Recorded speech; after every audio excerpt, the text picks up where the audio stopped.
My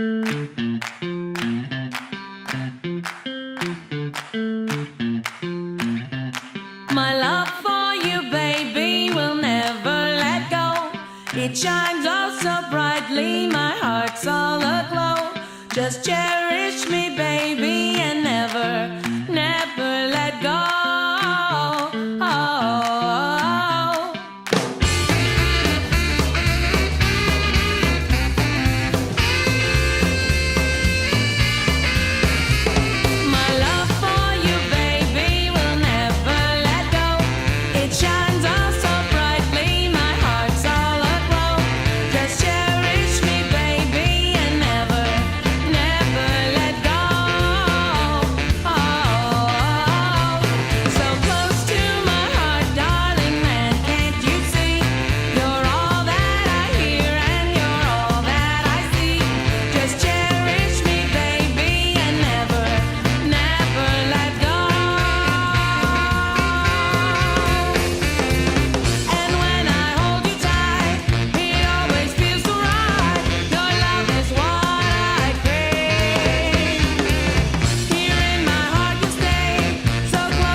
It shines oh so brightly, my heart's all aglow.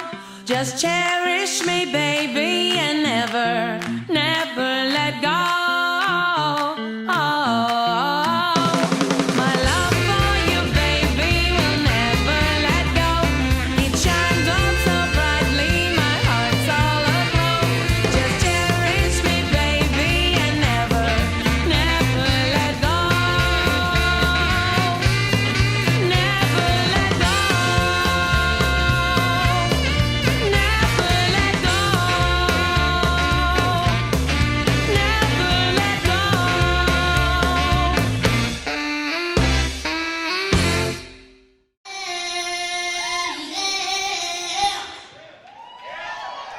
Come on, let's dance to rock and roll. Rock and roll.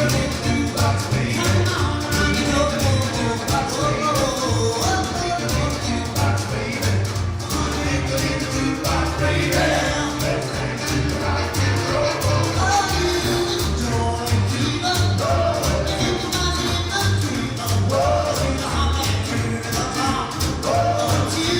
roll.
like he. He's my baby.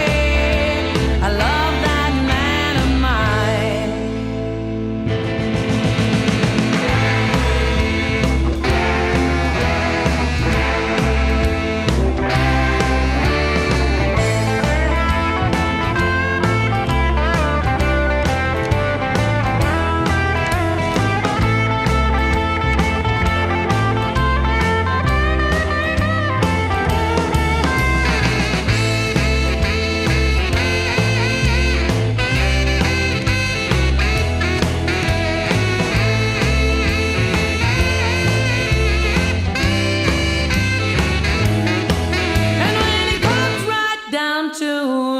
Me. There just ain't nobody else like he.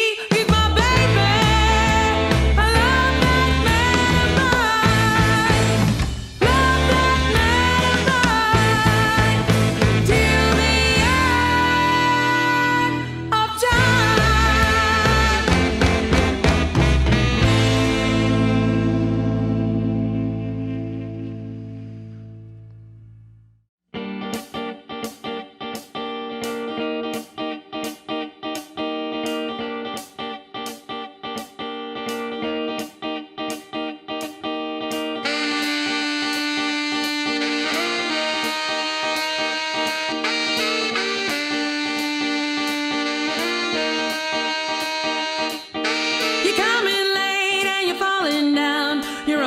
up. I know you're messing around with your no good ways and your tired lies. The truth's come undone in your eyes. It's in your head that I'm real dumb. The truth of it is that unlike some, I'm on to you, baby, and you're just so good. You're foul and it's out, yeah, it's understood. Ooh, it's understood. Ooh, you're just so good. I cared for you, baby, both night and day, but you just couldn't live your life that way. You blew out the torch that I held for you. It's all over now, baby, 'cause we're through. When you used to hold me tight, you made me feel so safe inside. Crying time has got me once again. I don't know who you are, I'm with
really like you to sing some lead if you want. Hey,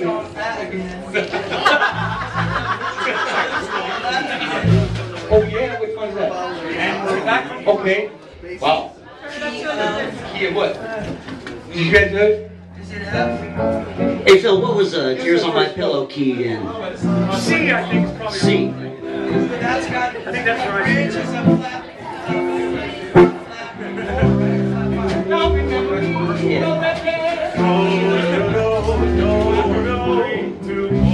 You don't remember me, but I remember you. 'Twas not so long ago, you broke my heart in two. Tears on my pillow, pain in my heart, caused by you.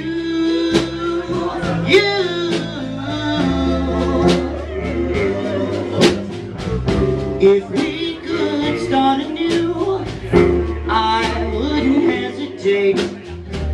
I'd gladly take you back and tempt the hands of fate. Tears on my pillow, pain in my heart, caused by you.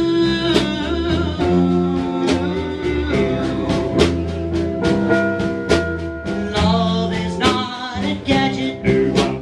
Love is not a toy. When you find the one you love to fill your heart with joy. If we could start anew, I wouldn't hesitate. I'd gladly take you back and tempt the hands of fate. Tears on my pillow, pain in my heart, caused by you. Bridge again, yeah. Love is not a gadget. Love is not a toy. When you find the one you love to fill your heart with joy. If we could start anew, I wouldn't hesitate. I'd gladly take you back and tempt the hands of fate. Tears on my pillow, pain in my heart, caused by you.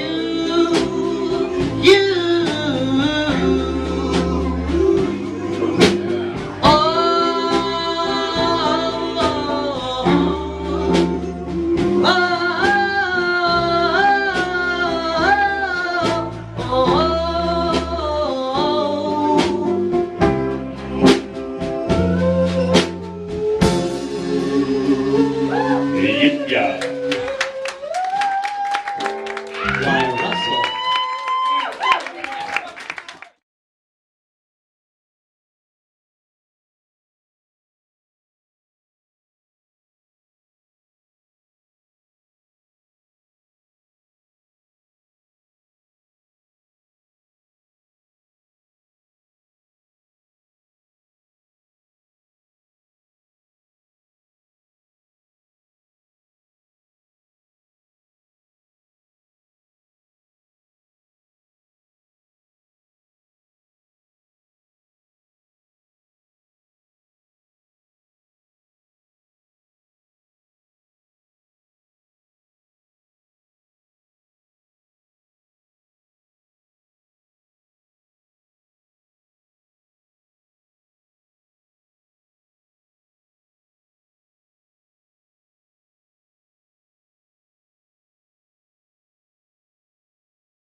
Hey everybody, welcome to Eclectic American Roots. This is our 20th episode. This episode is devoted to one of the original genres of rock and roll. We call it doo-wop. Let me take you back to the 1940s. If you weren't fighting the Second World War overseas, There was little for teenagers to do in many urban areas, except maybe congregate on the streets at night. In major cities like New York, Washington, D.C., and Chicago, groups of teenagers began forming on street corners to try to outdo one another with music. Rhythm and blues, jazz, other musical styles too. A cappella groups and barbershop quartets like the Mills Brothers were instrumental in shaping the sound, which often featured vocals from bass to falsetto. Most teens could not afford instruments during the war years, but everybody had a voice, and that led to all sorts of harmonious creations and a sense of brotherhood. There was something magical about being able to assemble a group of guys and do those harmonies with their beautiful messages of love. And where did the word doo-wop come from? It refers to a background sound that young singers would sometimes use in place of bass and drums to mark the time. Starting at sundown, it sometimes seemed as if every street corner in those cities had a group of singers harmonizing away. It was a wonderful common denominator in those years before television, when the economy was depressed and rock and roll was still years away. As the 40s decade ended, the movement kept on growing, and for the first time, kids were making music for other kids. There wasn't a lot of money in it, but the girls sure paid them close attention. There were two major types of doo-wop songs, ballads and up-tempo tunes. The 1950s came along, and soon everybody had a TV set, and radio stations were becoming more listener-oriented. Doo-wop music became one of the most mainstream, pop-oriented R&B styles of the era, and it was a forerunner of the kind of harmonies you hear in the Beach Boys, Motown, and the New Kids on the Block. When Frankie Lyman hit the big time in 1955, professional groups sprang up almost overnight on the radio and nightclubs. Best known as the boys' soprano lead singer of the New York City-based rock and roll group, The Teenagers, Lyman arranged and recorded Why Do Fools Fall in Love? It was top 10 in the US and number 1 in England in 1955. That success opened the floodgates, and doo-wop gave black artists from the inner cities a career and a chance for a life that they probably wouldn't have had otherwise. Lyman and his contemporaries paved the way for Rihanna, Beyonce, and Destiny's Child. Doo-wop enjoyed its peak successes in the early 1960s, but continued to influence performers like Michael Jackson and multiple TV commercials. In the late 60s, doo-wop began to fall off the charts as a new and different vocal style, soul, gained in popularity. Then the wave of English invasion rock groups like the Beatles and the Stones took over the charts and the radio stations. Doo-wop has enjoyed several revivals over the years. One was the appearance of the group Sha-Na-Na at Woodstock, where they performed two doo-wop hits, Get a Job and At the Hop. Imagine telling 500,000 hippies to get a job. Today you hear doo-wop in the movies, on Broadway, on the oldies stations, but mostly, if you're really feeling the doo-wop, you hear it in your heart.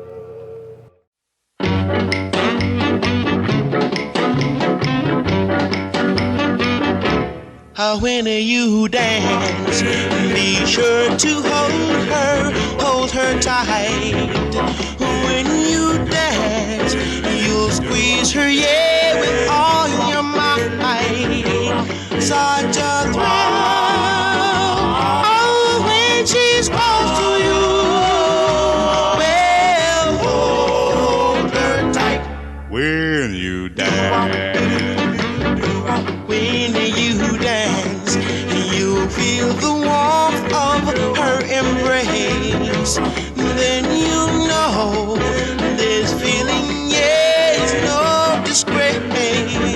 Such a thrill, oh, when she's close to you. Well, hold her tight. Oh, doo-wop. You may do a rumba, tango, mambo, calypso, or strand. Lights are turned down low. You go hand in when you dance. Be sure to hold her tight. When you dance, you'll squeeze her, yeah, with all your might. Such a thrill, oh, when she's close to you.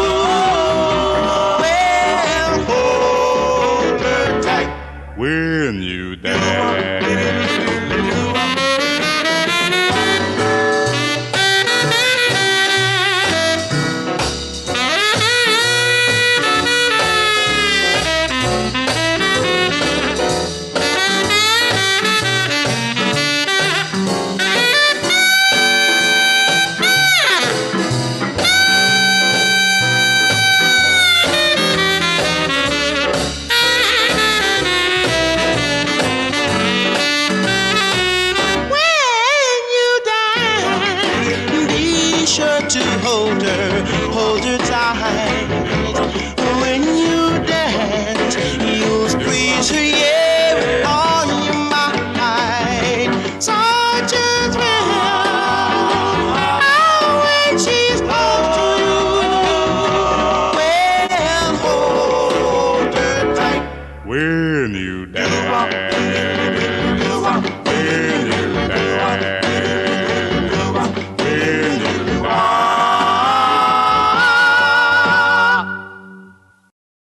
At this time, it's my privilege to introduce a rockabilly legend and music historian as our host.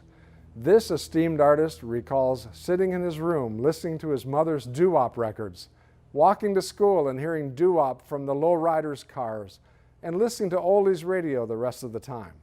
That wasn't enough doo-wop for him. He also recorded an R&B and doo-wop album of his own with the Calvains titled Dedicated to You. Here's a clip from him with Los Lonely Boys in a concert that shows doo-wop was not his only interest. He liked pretty girls too.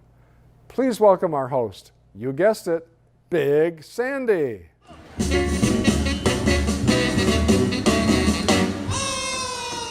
Everywhere I go, there's a pretty girl, there's a pretty girl, pretty, pretty, pretty girl. Everywhere I go, there's a pretty girl, there's a pretty girl, pretty, pretty, pretty girl. The pretty girl, pretty girl, pretty girl, pretty girl, everywhere. Yeah. Well, if I make it to the beach, there's a pretty girl there, there's a pretty girl there, pretty, pretty, pretty girl. You know they knock me off my feet. Pretty girl, those pretty, pretty girls.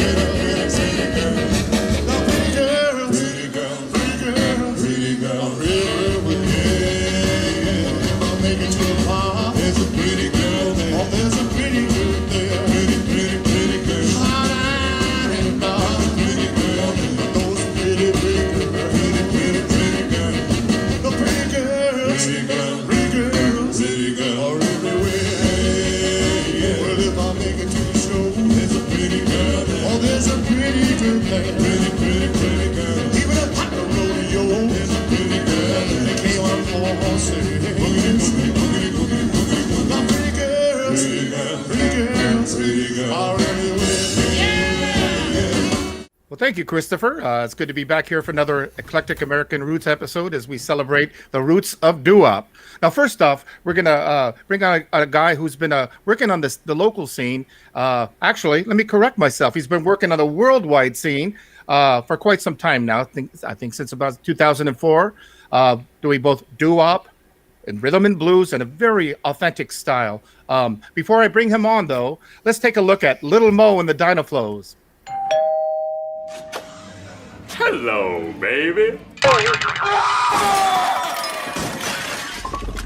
Ding dong, baby, doorbells ringing. Ding dong, baby, my heart singing. Ding dong, baby, doorbells ringing for you and me.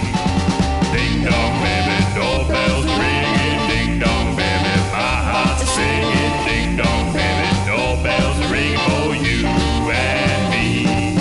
Well, my baby left me the other day. I don't know the reason why. Well, she packed all the money and left me.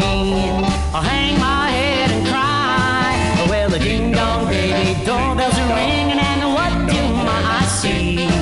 Well, the ding-dong, baby, doorbells are ringing her back into me. Ding-dong, baby, Doorbells ringing, ding-dong, baby, my heart's singing. ding-dong, baby. Doorbells ring for you and me. Ding dong, ding ding ding ding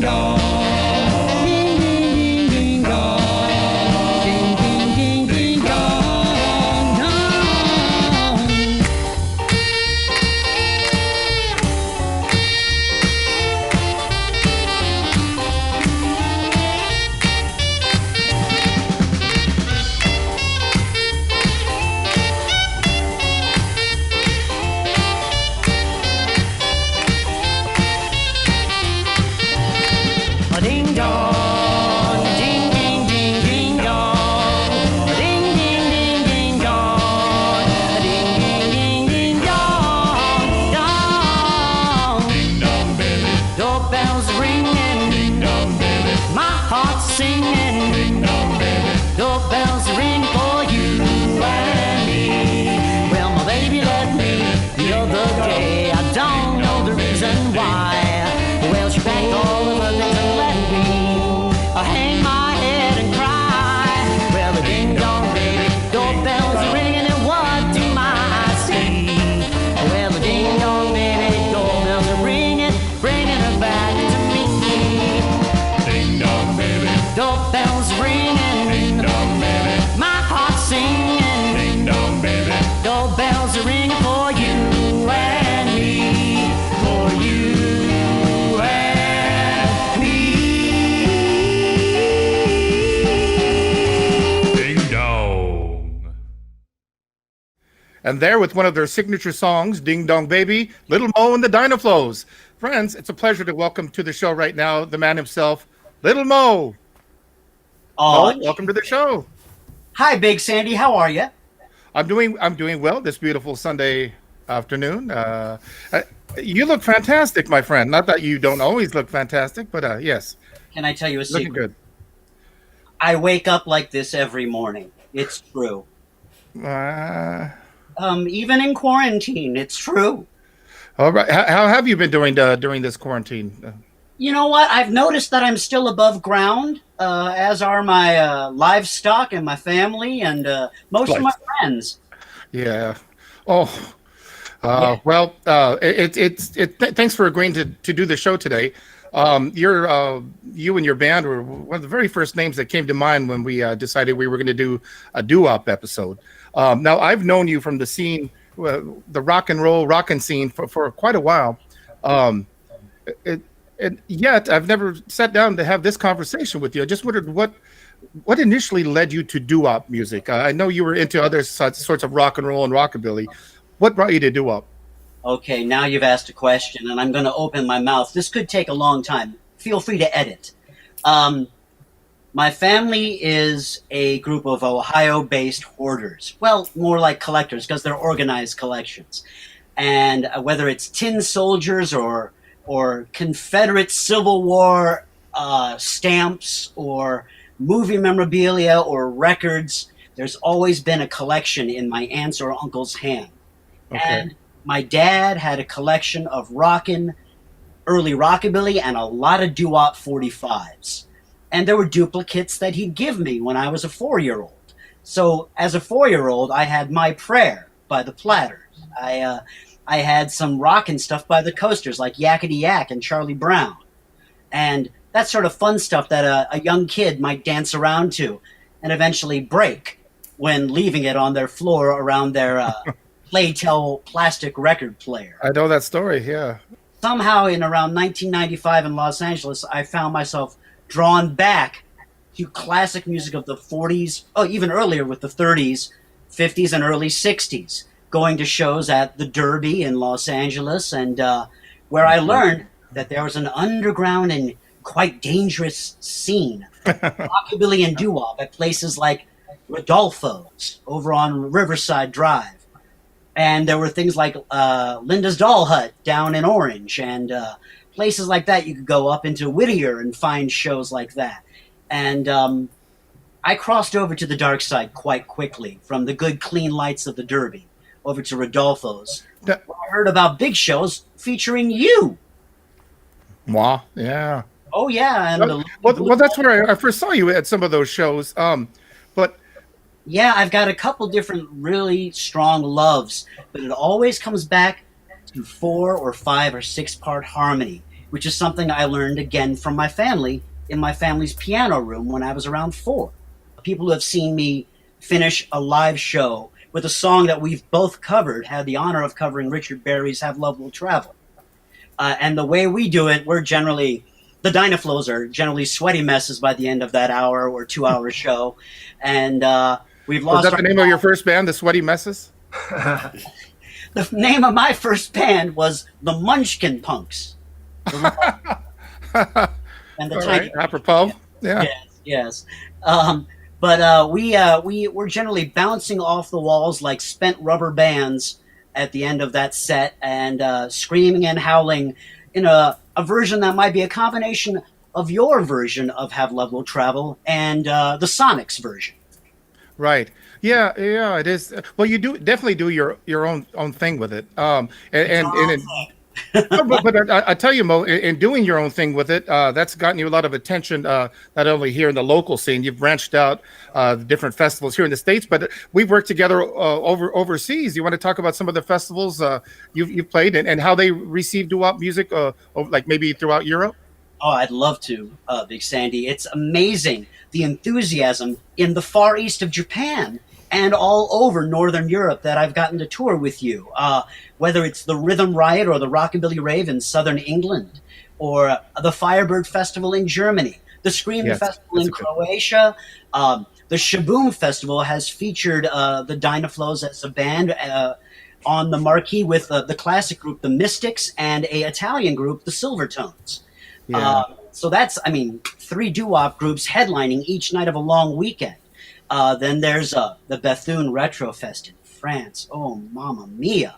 What a great festival. We got to play around. We did that together, man. Well, and you destroyed the place, and that's such a great thing because it's in front of like the whole town. You know, people come from other provinces and other regions, but it's all in that little town square, and you guys destroyed it there. It was really something to see. You know, I'd seen you at clubs, little clubs here in town, but to see you on that stage in that setting and the way you worked that crowd, it was really something else, man.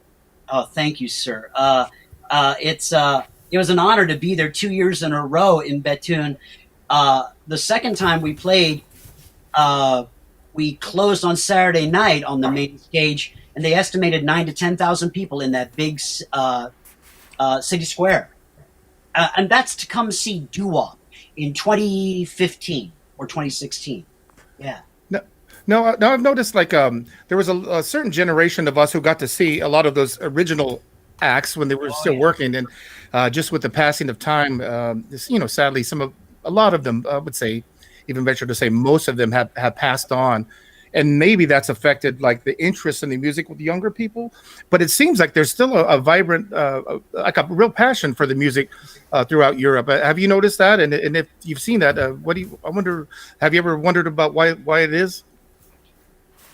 For some reason, I believe post World War II, the interest in revival of those countries that had been damaged by the war was brought by the mechanized baby boom era of the soldiers that were stationed over there from America and Canada and the UK. And they brought over their music and their style of cars and their style of dress wear, whether it was in military uniform or definitely off base, casual clothing. That sort of stuff was hoarded because it was rare at the time over there, and I think is still lauded and treasured to this day. When we went over to Spain in 2010 for our first European tour, Little Mo and the Dynaflows, we had the honor of working with a local group called the Velvet Candles, who were strong out of Barcelona, or if I could say Barcelona, and also the Bobettes from America, the great female trio. Such a great act. Yeah. Oh my God. And I think they might still be going strong. And we had a doo-wop jam session in the basement on the last morning with all of us and a crowd of about 100 people in a downstairs basement pool hall, just singing and howling a cappella. Wow. All of us were crusty and hungover and hurting, but man, it was such a great thing to see people enthusiastic for the first generation Bobettes and the second generation of the Velvet Well, Candles. I can visualize that. I get chills hearing you talk about that. But let's go beyond visualize. I mean, let's actually visualize. Let's take a look at a video right now.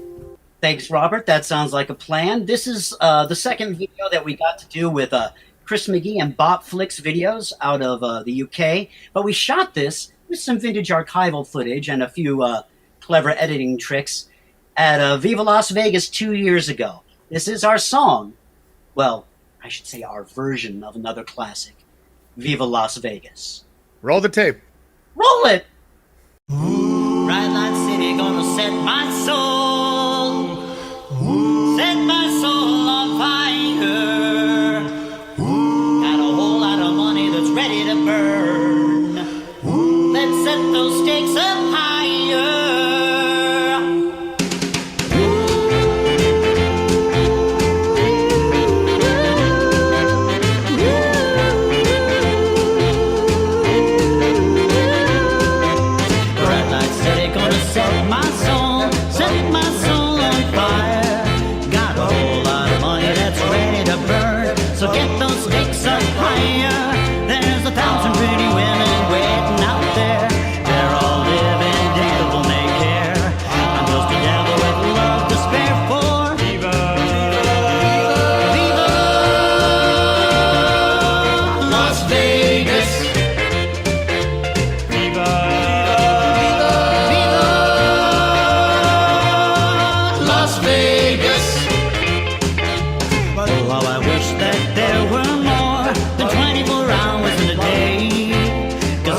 Well, there were all the guys in action. Viva Las Vegas. All right. And, Mo, I know one of your dear friends who was instrumental in putting this band together and who, helps you with the arrangements of the song and just how things fall in place. Why don't you introduce him right now and we'll bring him on. Who? I wonder. Oh, wait, I know.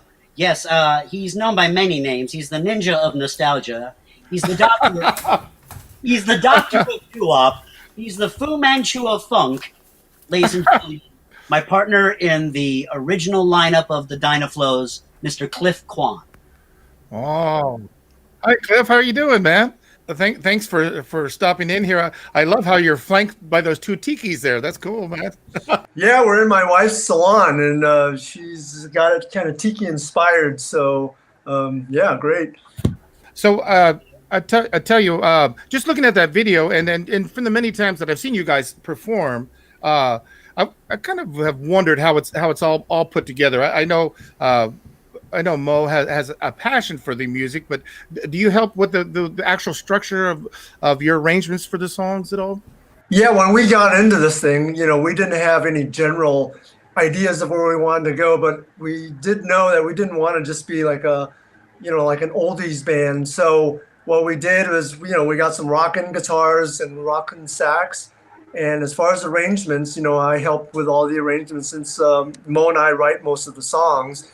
And, we just tried to put in our other influences into this project, like punk and hard rock and, just other things. So now, if you could pick out any, I know it's tough to pick out any one, but maybe a couple of your influences that maybe you feel like you're channeling what you do, like into your music. What's this? Who sang our songs? Hey, it's Cliff's turn, my friend. Yeah, maybe a couple of your influences that you filter through the way you play guitar and what you bring to the group as a whole. So like I mentioned before, we have a lot of outside influences. So we definitely bring those into the group. And a lot of that is a little bit more rockin'. So that's why we gravitate towards the more rockin' doo-wop, like the Cadets, like the Cadillacs, like Mo had mentioned. Those are just a few that come to the top of my head. But yeah, we also found out that, our voices blend or don't blend better on that kind of music than kind of like the soft, quiet doo-wop stuff. Well, Cliff and Mo, what I like is that you guys do deliver the rock and show, upbeat and a lot to take in visually, and there's just like a general excitement to it. But also when it does break down, you can do those harmonies, and that's and when you set it up that way, that almost becomes like the secret weapon, because you've seen all this like boom, boom, boom, and then whoa, is that by design? Is that, and who thought of that? I mean, I think our secret weapon is Mo. I mean, him as a personality and as a front man, you can't beat what he brings to the table as far as performance wise. And, with his humor, as you can tell, he's our secret weapon. The places we've recorded and rehearsed, Lord. The garden sheds we've ended up putting full albums together in. Okay, well, I don't know if you're in a garden shed in this next video or not, but maybe if you could tell us what we're going to take a look at now, that we'll have a look. So here is a song where we actually do quiet harmonies, and it's a cappella. It was done during a gig when we were having a break downstairs in a room where there was great harmony, so we decided to take advantage of it, and here we go with Closer to the Aisle. First of all, boy and a girl meet each other. Then they sit out and talk for a while. In your heart you will want for a lover, while each step draws you closer to the aisle.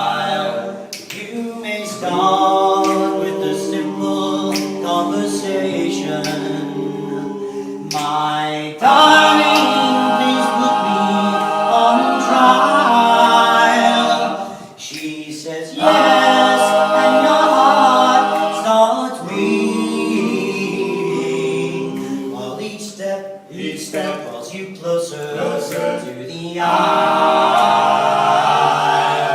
You see, I told you they could do those beautiful vocal harmonies there. Little Mo and the Dynaflows, closer to the aisle. Now, Cliff, I know you have a busy schedule.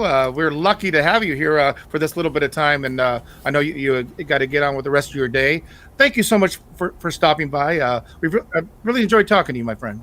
Yeah, thanks, Big Sandy, for having me. It was a pleasure, and I hope to see everyone soon. Well, he's a sweet guy, isn't he? Isn't he, Mo? Yeah, a dedicated writer of good original songs. Yeah. Can you mention a couple of titles of the songs that he's written? So we didn't want to embarrass him while he was on the screen, but yeah, mention some of the originals. Well, I think he wrote Come Go With Me in 1947. This is the story of our romance, and there's just too many. There's at least 4 tracks on every one of our albums, except maybe That's awesome. And I think just with the best of your songs, it has that certain element that where they could blend in on a playlist with some of the classics. I know you were joking with, would fit in on any playlist with some of the original music. So that goes so much to your guys' credit. You mentioned the Bobettes earlier. What other original acts, like 50s or early 60s acts, have you had a chance to work with and maybe say hello to and meet? Wow. I mean, we've been lucky enough to have people in America that Europe never got a chance to see in some cases, and Asia, well, gosh. But I remember going to shows in Green Bay, which would feature you, or in Los Angeles after Viva Las Vegas, or in Las Vegas itself, where we got to sing and interact with people like Herbie Cox, who we just lost, and a few months ago, I think, and Bobby Lewis, Tossin' and Turnin', and Ruth Brown. Oh my God, what a powerhouse singer! And here at Los Angeles, we've been able to play at least twice with Norm Fox of Norm Fox and the Rob Roys. The Rob Roys. Yeah, man. Always loved that band name. Yeah, Norm Fox and the Rob Roys. Yeah. Great band, great guy. And there was Dave from the Diamonds we got to sing with. We got to play with them here locally at a place called Crazy Jack's. And or with him. Yeah. It's been wonderful to get to hear some of their tales and see how they work still, and see how impressed they are with the sizes of the crowds that still show up to see them. It's really cool when you see the looks on their faces when they're playing a music that that means a lot to them from their past. They're thinking maybe people are they don't care about this music anymore. Then they see this young crowd so enthusiastic and cheering them on. It's really something to see. A certain magic happens when you see that look in their eyes. I know you agree with me on that. Amen, brother. And I think everyone that I mentioned is in the DooWop Hall of Fame. Shout out to the DooWop Hall of Fame, keeping the music alive here in America, at least.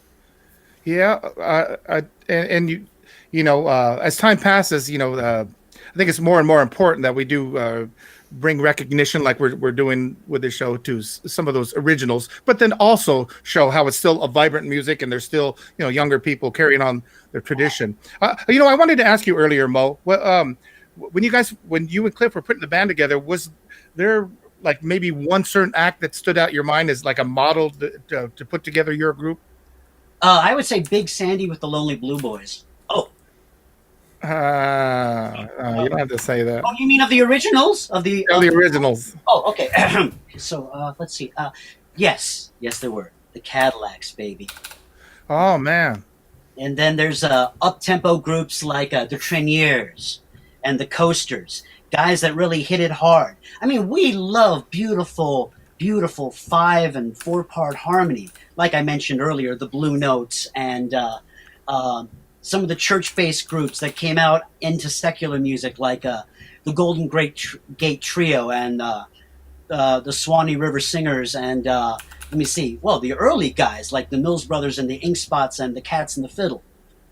Gosh, but really the up-tempo rockers like the Cadillacs for sure, and the Coasters. Well, that makes sense because even within DooWop as a whole, the bigger in a bigger sense for the doo-wop as a genre, there are it's subdivided into different categories, and that some of the ones you're mentioning, the ones that had the stage show, the all the moves and the acrobatics, and you definitely fall into that category there. Yeah. Go ahead. If you dive deep enough, you'll find so many different subcategories of doo-wop. Whether they call it East Coast gang doo-wop, street style white stuff on the East Coast, or Southern California. There's great doo-wop out of Western Pennsylvania, for God's sakes. Yeah, and I noticed you have if you don't mind me mentioning, it's hard not to notice you have all these fantastic posters behind you there. Yes. Do you like what you see? That's a Fats Domino featuring original Shake, Rattle, and Roll.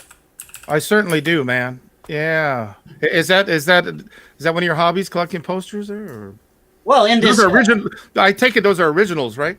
These are all original insert and one-sheet film posters. Yes, I did mention my family is a group of hoarders.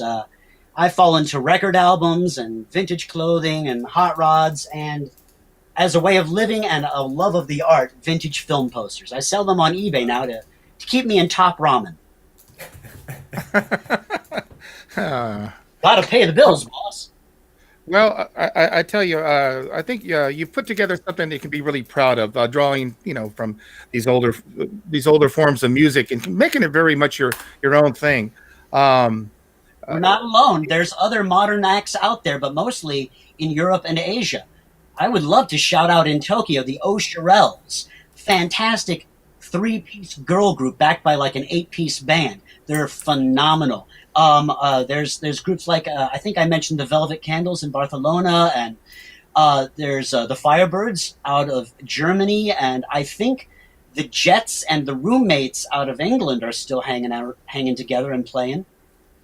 Lots of good guys out there.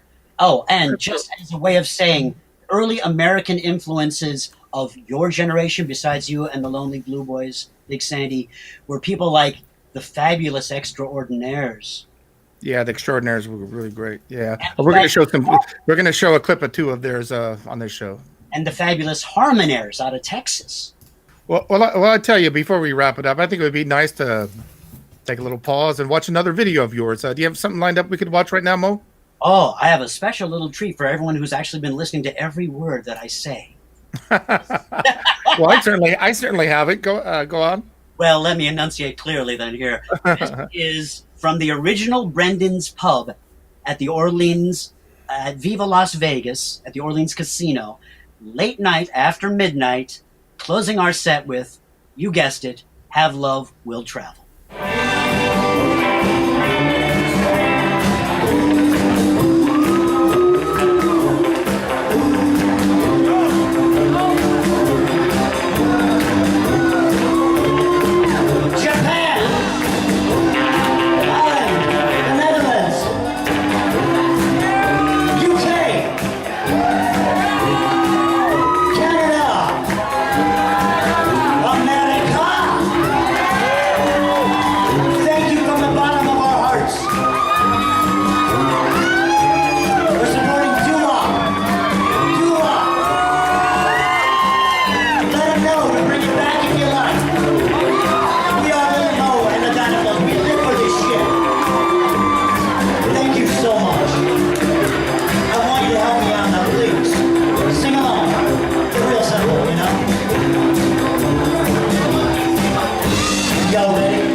Live from Viva Las Vegas with one of our favorites, Have Love Will Travel. Little Mo and the Dynaflows. Mo, it's been great to have you on today. Before we cut to our next segment here, anything else you'd like to say? Thank you, Big Sandy. I've been such a fan of your work and your influence since I first saw you open up for the Cramps in Hollywood many, many moons ago. And you were nice enough to talk to me that night and point me in the direction of good classic rockabilly and doo-wop shows in the neighborhood. I'd like to just ask you a question or two, if I might. Oh, okay. Well, I see Shoot. you putting out all the good questions to people month after month here, and I figure it's time someone asks you, what are your doo-wop influences? Whatever style it is that really hit you and made you want to start your first band. Well, I was digging doo-wop before I ever got, the rockabilly group together, the earlier bands that led up to Big Sandy and the Fly-Right Trio, then the Fly-Right Boys. But I kind of revered the music too much. Like, I held it in such high regard. I thought, I could never attempt to pull off anything like that on my own. So it wasn't until later that I actually, attempted to put together a doo-wop, an R&B related album, like in the mid 90s. Right. But since I was a kid, I was fascinated by all the doo-wop music that came out of Los Angeles. Right. And the Doo-Tone label was my favorite label. So I have a special place in my heart for a lot of records that came out on that label. Just knowing that they were from my area just gave me a certain sense of pride. And so that was probably the biggest influence. Not any one group, but that label in particular. Mm-hmm. And when I was with High Tone Records, I got a chance to work with the Doo-Tone artists, the Calvains, and they backed me up on half of my Dedicated to You LP. Fantastic vocal harmony group. Just classy, cool guys, man. They made some great records. They all had very interesting lives after their career in the music world, like Bobby Adams, one of the vocalists.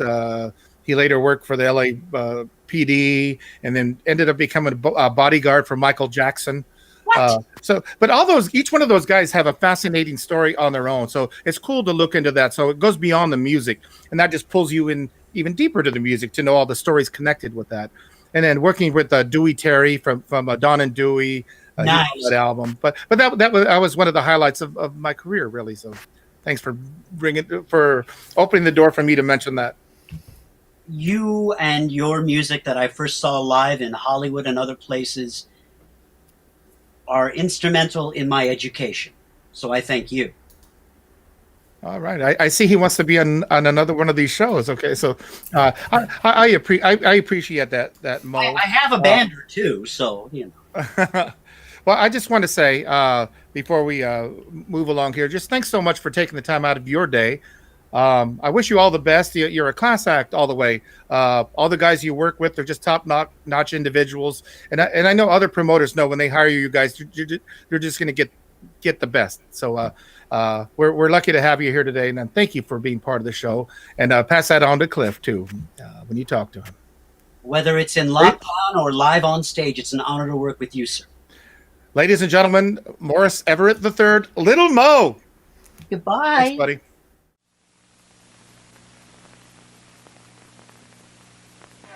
I wonder, I do.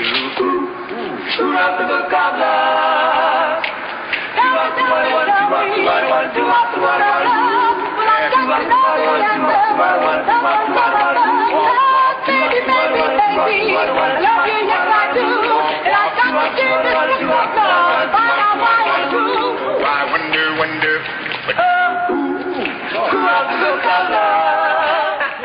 Chapter 1 says the lover, you love her with all your heart. Chapter 2, you tell her, you never, ever gonna part. In chapter 3, remember the meaning of romance. In chapter 4, you break up, but you give her just one more chance. Oh, I wonder, who wrote the book of love? Each time we have a walk, it almost breaks my heart. Cause I'm so afraid that we will have to part. Each night I have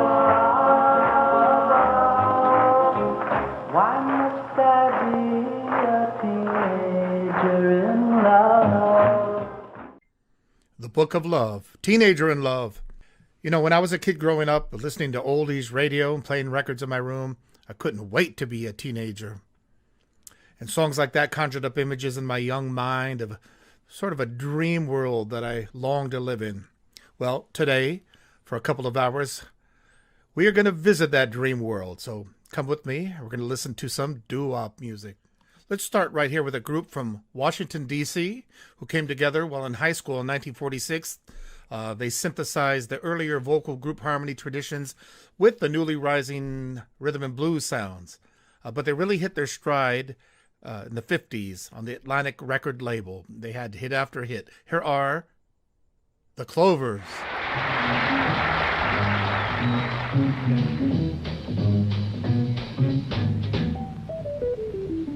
Little mama, I took your loving, but it wasn't true to you.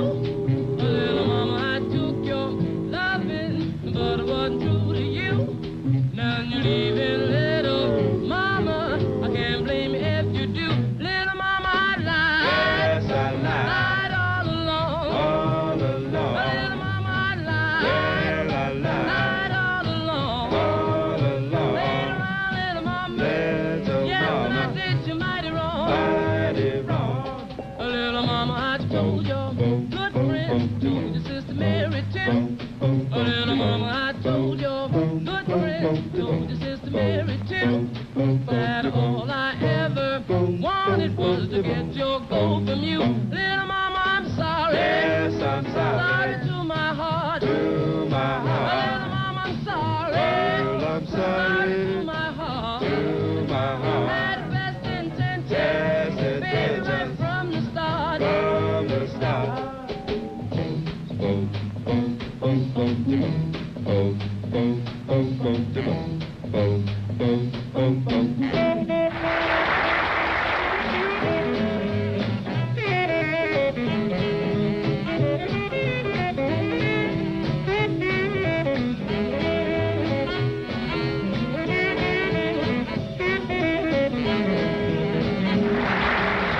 I'm gonna miss you when you put me on the shelf.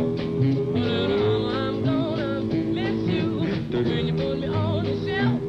Ain't nothing I can tell you you didn't find out yourself. Little mama, I love you. Where I do, Little mama, I love you. can't be true. Little mama, I love you. Please don't go. Little mama, I miss you. Please you go. Little mama, I don't want nobody but you.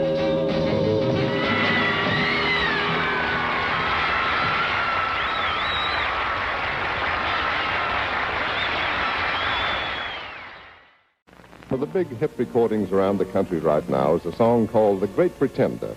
And we have with us tonight the group that made the song the hit it is. And here they are now, the Platters.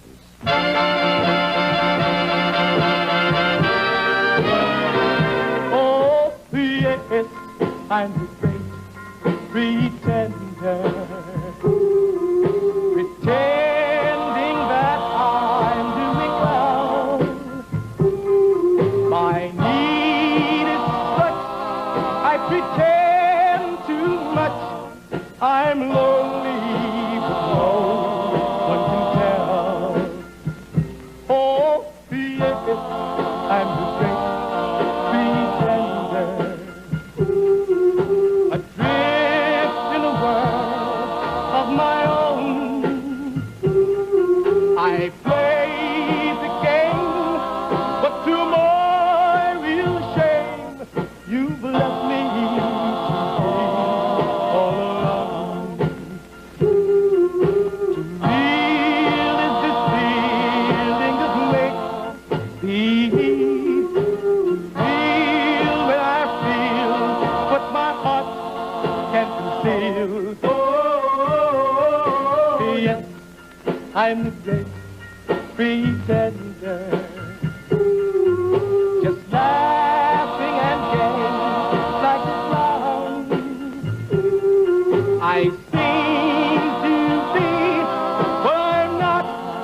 You see, I'm wearing my heart like a crown, pretending that you're still around.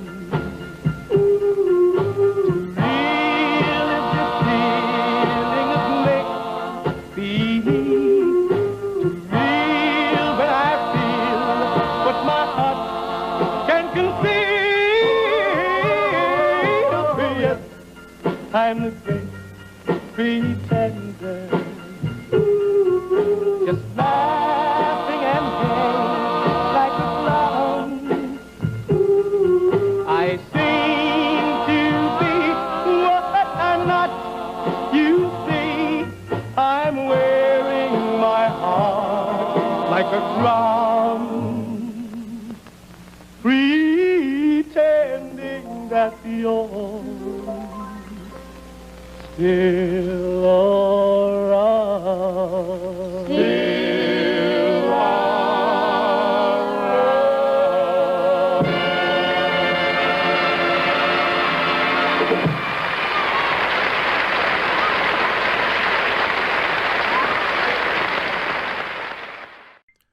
From Los Angeles, California, one of the truly classic groups of the genre, the Platters. The Platters started out on the Federal label, and then after a couple of lineup changes, they went on to have some of the biggest hits of the 50s, led by Tony Williams, who you heard right there. When I was a teenager, I was so fortunate I had a chance to see the Platters at the Anaheim Convention Center, and hearing that man's voice, the guy right there, Tony Williams, hearing that voice fill the hall was one of the thrills of my young lifetime. The Platters. And now, let's check out a couple of scenes from an obscure British film called Sweet Beat, which was later released here in the United States under the name The Amorous Sex, with added scenes of strippers and one topless scene. No such thing here, unfortunately. But better yet, we have, right now, the Mellow Kings and the Five Satins.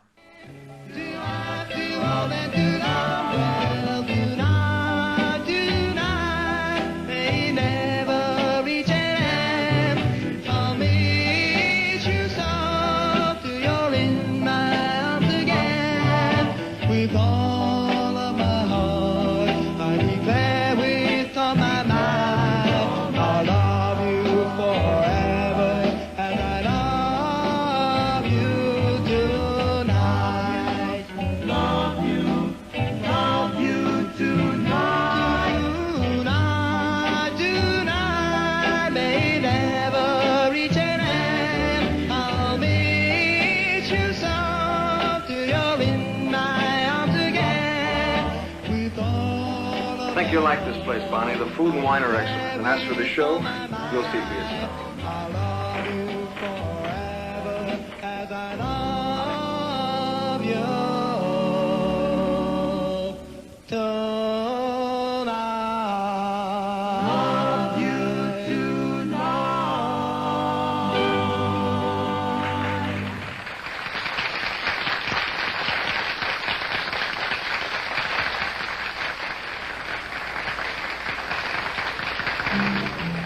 You're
Ho, this is Jock, and I'm back on the scene with the record machine saying goop pop doo. How do you do? And daddy, old mom, you have a big treat for you right now. I'd like to introduce E to the odds, Louis Lyman and the Teen Cards with a terrific one entitled Your Last Chance. And here it is.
That was Louis Lyman and the Teen Chords with Your Last Chance. Louis started recording when he was only 12 years old, following in the footsteps of his big brother, Frankie Lyman. Okay, when I come back, I have some really rare footage that I'm really excited to share. So I'll see you in a bit.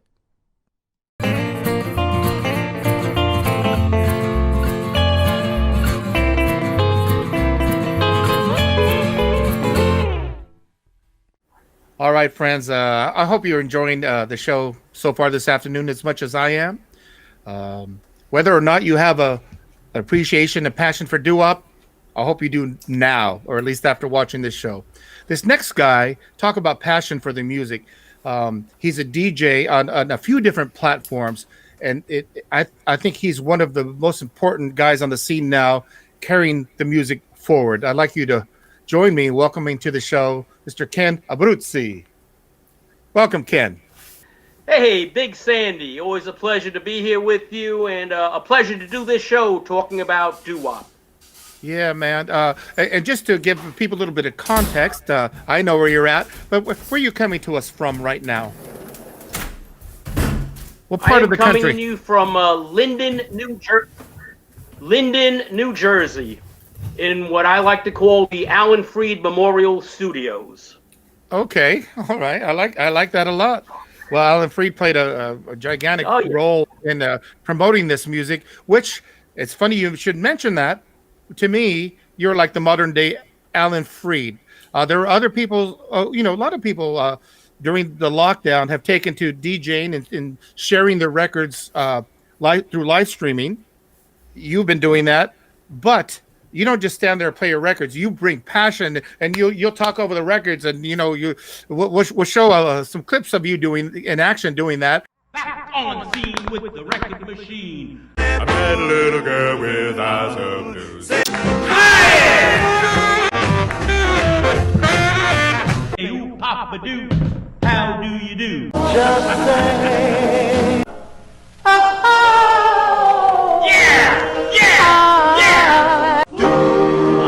God, how much do we love the flamingos? The magic word is Gloria. But you just get into it, yeah. And I think that passion is carrying over to a lot of people. And is that just your natural response to the music? Do you try to make a point to put that passion into it? That's just my natural response, and to add ambience, I bring a telephone book by me. I'm pounding just like Freed did. I keep the mic on the whole time.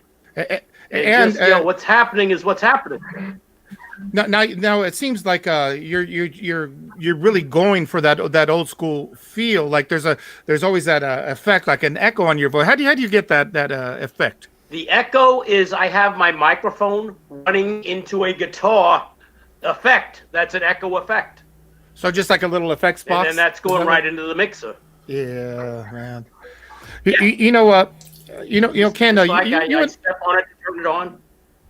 That's so cool. And I know so many of my friends, it's almost like during the course of this, the pandemic lockdown, it's sort of spread by word of mouth. Hey, have you seen this Ken guy? Because you're kind of manic how you get into the records, but really it's taken off, and that's led you from doing not only your your live streams here on Facebook, but also now you're a new DJ on Tom Ingram from Viva Las Vegas, Tom Ingram's new radio station. Can you tell us about that station and about your new program on that station? Well, I'm on Tom Ingram's station, rocking 24/7 radio, which is a new internet station that came up, and it's growing leaps and bounds. And a lot of other stations, approaching me. Do you want to do a show here? Do you want to do a show there? I'm like, It was like nothing really excited me. Then when Tom approached me, I go, I know everything Tom touches is like fantastic. It reaches everyone. I said, yeah, Tom, let's do it. So he gave me a spot there, and we do the Big Beat Show. Well, congratulations on that new show, and I know you have a ton of new listeners, and that's thank you. As soon as you joined that was instantly one of the most popular programs that he had on the station. So congratulations on that. Yeah. Now we've known each other as friends to the music scene in general for a long time, but you were going out to shows before I had a chance to, like in the 70s. Can you tell us about some of the doo-wop acts you saw back then, and some of the events that were happening out there on the East Coast where there's such a mad passion for doo-wop? Can you talk maybe a little bit about that? Oh, absolutely. Back in the 70s, I used to work in a record store. I lived in New York at the time, but I go to New Jersey to work in this record store called Clifton Music with Ronnie I. His real name is Ronnie Italiano. And he started this organization called United in Group Harmony organization, where he would find these old groups that were still around, because in the 70s, these guys were in their 30s and 40s. They were still young. And we'd bring them out to do shows. We'd get like a name act, like Earl Lewis and the Channels, or the Cadillacs, or Arlene Smith and the Chantels. And then we get a whole bunch of a cappella groups to fill out the bill. It was a great time. And we do that once a month. Well, that must have been something. It was a lot of fun. Little things. And then there was things like Ronnie would ask me, hey, Ken, can you do me a favor? What's that? Drive down to Port Authority, pick up Rudy West from the Five Keys. I'm like, yeah, give me the keys. Oh, wow. Wow, that's heavy. Yeah, see, like here on the West Coast, I know there were things going on. For me as a kid, I wasn't able to go to any of the doo-wop shows until the 80s, where the Doo-Wop Society was getting some of those artists. But even by then, there was even that much less of those artists still working. And by now so many of them gone. There's a video that you posted recently that I'm just fascinated by, and we'll show it in just a little bit here. But I wonder if you could tell. This just surfaced, and it just amazes me how the internet keeps on giving. These things pop up on YouTube after so many years. You think we've discovered it all, but I tell you, there's still stuff to be discovered. I think you know which video I'm talking about. And can you tell me a little bit about that? I know which one. Okay, well, this was a program in California. The group was from California. I think Los Angeles. I can't be for sure. And what happened? the group was a street gang, and the social workers at that time used to help street gangs out to try and get them to channel their energies in a more positive way. And he got the street gang a vocal group, and ironically, he called them the Juveniles. And I guess the social worker knew somebody at a record label called Mode Records out in California, which is primarily a jazz record label. I was going to say, that's like a jazz label, right? Rock and roll record I know on the label. And they put a record out called Beat in My Heart by the Juveniles. And I'll show you a copy of the original record here.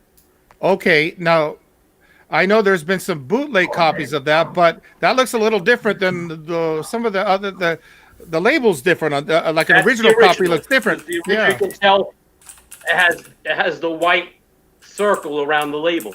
That's how you can tell the original on that. And you just is that something you picked up recently, or you had that for a while?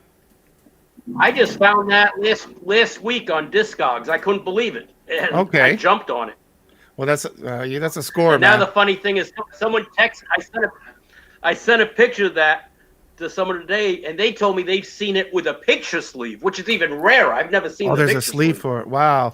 Well, amazing. You have the record. Your friend has the sleeve. Now we're going to watch the video. Very rare video, I might add. Cool. Here are the Juveniles. What's the song again? Yeah.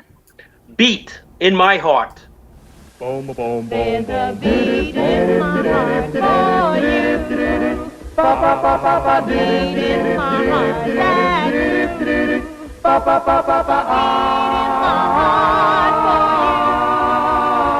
And that beat in Daddy, well, there's a lump in my throat when I fall. A lump in my throat when I walk. Beat in my heart for you.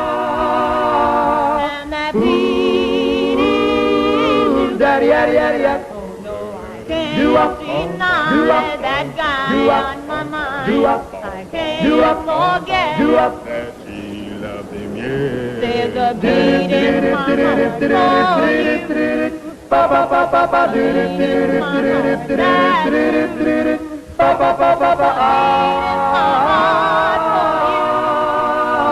And that beat, and that beat in you. Oh, isn't that something else? A very rare clip there. The Juveniles there. You just heard on the Mode record label, the Juveniles, Beat in My Heart. Now, I'm going to put you on the spot a little bit, Ken. I don't really, I'm not crazy about when people ask me, well, okay, what is your all-time favorite anything? But if you had to, I'm not talking about Desert Island Disc or anything like that, but to you, what is your all-time favorite doo-wop record? That's something that could change by the hour. But I would say one that I always go back to, that I absolutely love, up-tempo song from Brooklyn, New York, the 5 discs, Never Let Go. Oh, man. Great choice, I got to say. And I understand what you mean when you say you could ask you on any given day and the answer would change. Oh, yeah, it would change. It'll change in 2 hours from now. It'll probably be different. Okay, well, we'll check back with you in 2 hours. Well, although you probably have a show, we can't do that. But hey, but Ken, you mentioned Brooklyn. What in the world was going on there that all these youngsters just started getting to the music? They started, meeting up on the street corners and, or finding a hallway to sing it. What? I mean, how did that explode there? It was really a thing. What's your take on that? It just seems every borough had their own set of vocal groups, and they were trying to compete with each other. The competition was very high back in the day. And funny story I heard, when Earl Lewis and the Channels went to the studio to record The Closer You Are, they walked in as the Continentals, who did Dear Lord, were finishing their set. And they hear them doing Dear Lord, and they look at each other like, we compete with that. We got up the game. Listen how great those guys sound. And that's the way it was for a lot of these groups. They saw what the competition was, upping it a step. Well, hearing to you get to say that level.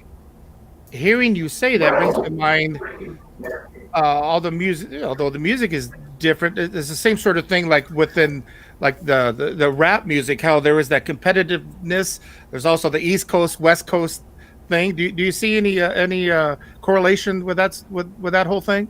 Oh yeah, definitely. There's always competition between the groups, and East Coast sound as opposed to West Coast sound is can be very different. I the East Coast groups were a little bit more aggressive in their style, while like a group like the Channels or the Cadillacs or the Charts, a West Coast group, sometimes they sound a little bit more laid back to me, like say like the Penguins or Don Julian the Meadowlarks. Don Julian is the epitome, right? With his almost lazy vocal, right? I love it. But sexy, Yeah. Now, so I want everybody who's listening and watching it right now to be able to catch you, doing your thing. Can you tell our the viewers right now when your shows are on and where they can find those shows? Okay, the shows on Facebook are on. I'm just gonna give you New York time right now, so you okay. Do the math. It's like 5 hours more in London, minus 3 hours for California. But Facebook, Wednesday afternoons, the After School Rock. That's on at 3:30 in the afternoon, New York time. Okay, Friday, which we're recording this on Friday nights, 9 p.m. to midnight, I do the Moondog Rock and Roll Party. And then on Rockin' 24/7 Radio, the Big Beat is heard on Wednesday nights, New York time at 9 p.m., which translates like 2 a.m., so it's actually Thursday morning in London. Also on Sunday, New York time at 2 p.m. Let's see if I got this right in my memory. Monday, New York time, 6 a.m., and Tuesday, New York time at 12 noon. See, that's another thing I do that a lot of DJs don't do. Rockin' 24/7 show and the Facebook shows are totally spontaneous. I don't go in with the playlist. I go with the flow. When you do your shows, there's a certain energy that comes through, and that's the secret right there. I tell you, we watched that video earlier of the juveniles. Maybe we could watch another juvenile connected video. You want to introduce this clip here? Little Frankie Lyman, 13 years old, his vocal with the teenagers on George Goldner's G record label. And I'm not a juvenile delinquent. That's from the motion picture Rock, Rock, Rock. Roll the tape.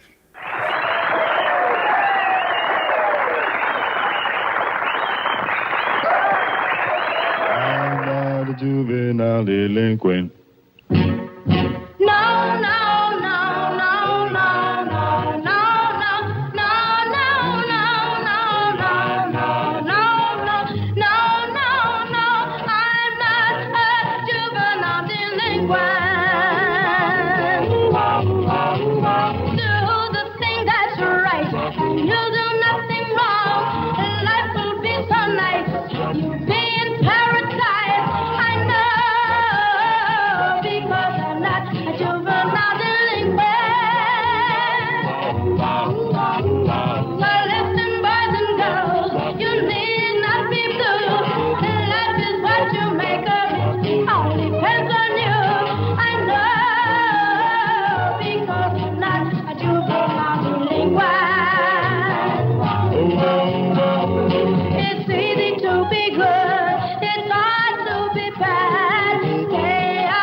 I'm not a juvenile delinquent.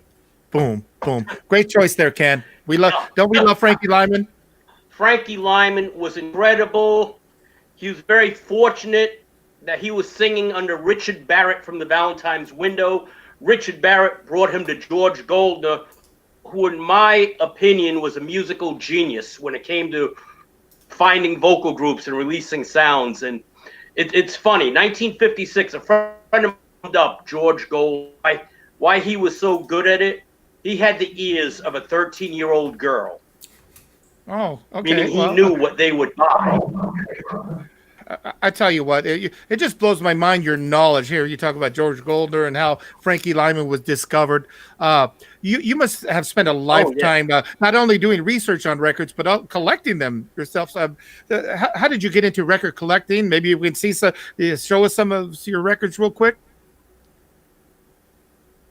I started when I was like 14 years old, going to different record shops. Back then, there was a lot of them in the city, out here in Jersey and Manhattan, and I would go by and pick up what I liked, which was mostly doo-wop stuff. Which and you heard it on the radio back then too. DJs like Gus Gossett in New York, who played this stuff, tremendous stuff, and show you a couple here that will probably get airplay tonight or on the Rockin' 24/7 show.